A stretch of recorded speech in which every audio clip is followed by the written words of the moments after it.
A gente vai explicar isso aqui porque o Brasil hoje está na expectativa do Pio e do Matheus Lima, 2 brasileiros nas semifinais, serão 3 baterias de semifinais. Para quem sabe, nós temos os 2 na final, sexta-feira dos 400 com barreira.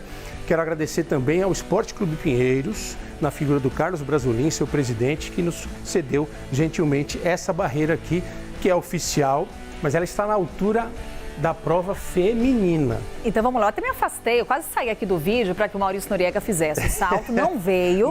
Então vou me aproximando aqui para mostrar para vocês.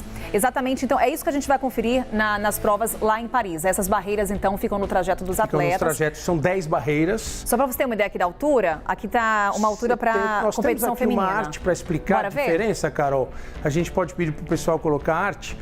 No feminino, que é essa barreira aqui que está aqui, ela tem 76,2 centímetros. No masculino já vai para 91,4 centímetros. São 10 barreiras no percurso de 400 metros, elas são espaçadas, mas para frente a gente vai explicar que elas não ficam, apenas as 2 últimas elas ficam na mesma linha para todos os atletas. Elas têm a curva, a raia mais aberta, ela provoca distorções, então por isso que elas ficam cada uma numa posição, a gente vai explicar isso aqui. Uma dúvida que é frequente na cabeça das pessoas, e se derrubar? O que acontece? Eu vou mostrar aqui para vocês. Às vezes o atleta toca aqui e esse obstáculo ele é projetado para cair para frente, para não interromper o atleta. Não tem punição nenhuma, ninguém é eliminado. O que acontece? Ele perde tempo. Porque qual é a lógica do salto? Eles dão em média 12 saltos antes de cada obstáculo. E a gente vai explicar aqui a técnica especial do Pio, para ser uma das referências. Porque tem a sua perna de apoio aqui, eles colocam esticada para trás, fazem esse movimento, essa perna vai passar por cima e ele já continua na passada da corrida. E segue o ritmo. Porque muita gente acha que ele vai parar, pular e continuar. Não, perde muito tempo se fizer isso. Então, explicando aqui, o atleta não é punido com eliminação ou perda de posição. A punição vem na pista porque ele perde ritmo e acaba ficando para trás. E eu vou repetir aqui o movimento, porque ela tem essa base e essa base é voltada para o atleta na pista. Se o atleta ou a atleta bate aqui, já cai para frente automaticamente. E não tem problema, né? Temos outras artes para a gente seguir explicando a prova, Carol. Essa é bem legal.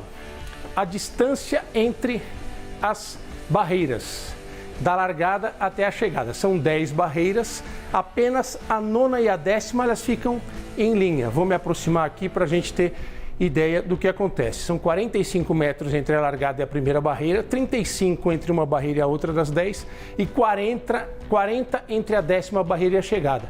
Não tem mais barreira, eles correm 40 metros sem barreiras. Então, 45 sem barreira na largada, 40 sem barreira na chegada. Tem uma particularidade muito interessante do Pio, Carol, porque os atletas geralmente eles vão buscar a passada, o ritmo, sempre apoiando um pé. O Pio, nessas barreiras aqui, na terceira, na quarta, na quinta e na sexta, ele troca de pé. Isso dá a ele uma vantagem competitiva. E por que isso o favorece? Pelo ritmo.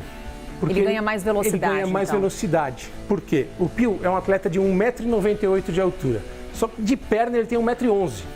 Para ultrapassar uma barreira de 91 centímetros, ele troca. Ele começa na primeira. Da primeira para a segunda ele marca sempre com o pé esquerdo. Depois, entre a terceira e a sexta, ele vai alternando. E aí depois continua. Eles dão, em média, 150 passos. Ou seja, até o final. Quando não há essa troca, quando há a troca da passada, você ganha mais tempo, consequentemente mais velocidade. No caso do Pio, estudando biomecânica de movimento, os treinadores, a equipe dele entendeu que pela passada que ele tem, pela altura, pelo tamanho das pernas, ele leva uma vantagem fazendo essa técnica da troca, que eles chamam de bilateralidade. É bem interessante isso. No caso, o Pio é o favorito. Ele é um dos favoritos. Essa é uma das provas mais equilibradas do mundo. Ele foi medalha de bronze nos Jogos de Tóquio em 2020, campeão mundial em 2022 nos Estados Unidos e ele tem o 3º tempo desta temporada, deste ano. É uma prova muito difícil, bastante equilibrada. As chances, teoricamente, são melhores para ele do que para o Matheus Lima. Não dá para a gente ter uma ideia de como eles estão chegando para a semifinal, porque nas provas classificatórias, geralmente os atletas dão uma segurada no final. Para não expor para algum tipo de lesão, eles têm um controle bom da prova, da distância para os adversários, e eles entendem que eles podem dar uma respirada no final. Então é muito interessante. Não sei se a gente tem mais uma arte para terminar essa explicação. pedir para a nossa galera colocar. Aqui essa é bem interessante, Carol, porque é a posição do alinhamento das barreiras para corrigir as distorções que existem nas raias externas. Está vendo que elas ficam em diagonal aqui na reta oposta, a largada é aqui desse cantinho. Você vê cada pontinho desse aqui? É uma barreira. É uma barreira que vai da largada deles, eles vão colocando. A primeira barreira está aqui, tá vendo? Pode parecer que tem uma certa vantagem para esse competidor aqui. Não, não tem, porque isso é compensado durante o alinhamento das provas até chegar aqui. Na reta final, as barreiras estão paralelas, na mesma linha. É muito interessante essa prova, extremamente técnica, repito, são cerca de 12 passos até cada barreira e no final 149, 150 passos para chegar.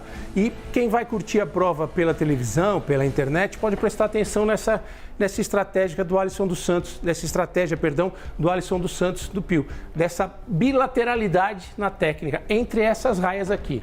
A terceira, a quarta, a quinta e a sexta. E Nori, você traz para a gente todo esse panorama que fica muito evidente o desafio para esses atletas, né? O desafio que o Pio tem. Aqui o Nori traz para a gente essa barreira. Aqui, só para você ter ideia da altura, que eu me utilizo aqui como uma referência, isso aqui é uma altura para uma prova feminina. Feminina, 76 centímetros. Essa barreira é regulável, portanto? É a mesma barreira utilizada? Você consegue puxar a altura dela. E para os homens, então, ela fica ainda mais alta? 91,4, a gente trouxe a informação aqui. Podemos até voltar com aquela arte, vou pedir para o pessoal, vocês me perdoem depois. Podem me xingar depois que acabar a participação do Visão de Jogo, se a gente pode voltar para aquela primeira que tem a altura. Aí, tá em tela já, ó. Aí, para a gente deixar bem claro, esta é a do feminino, 76,2 centímetros, tem a ideia da Carol.